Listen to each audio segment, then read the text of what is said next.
Ta tuleb taas, ei ole palju jäänud, sest juba 16. kuni 19. juulini sõidetakse Lõuna-Eesti teedel taas autoralli maailmameistrivõistluste järjekordne etapp. Tegemist on kindlasti ühe väga korraliku tehnikaspordipeoga, mille eeskujulikus korraldamises ei maksa kellelgi kahelda. Ka sellel aastal toob ralli kaasa palju põnevat. No mis mind ennast erutab on see, et ma arvan, et stardirivi tuleb päris pikk. Palju on eestlasi stardis. Kindlasti kõik need, kes WRC karusselli kaasa sõidavad, siis kellele meeldivad vähe vanemad ja võimsamad autod, siis on tulemas 5 Historic B ja A-rühma autot.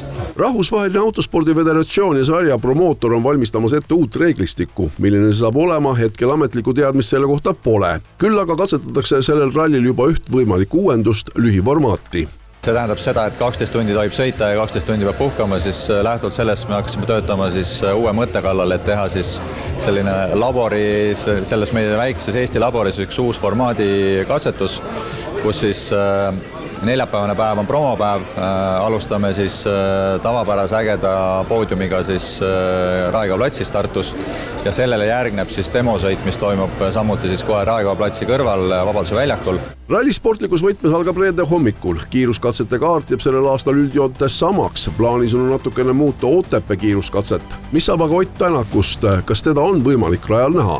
Me oleme paadunud optimistid ja ma vastaks siis niipidi, et Ott ja Martin ei stardi siis, kui me anname neljapäeval stardi rallile, et no siis on selge. Aga sinnamaani ikkagi meie elame selles lootuses.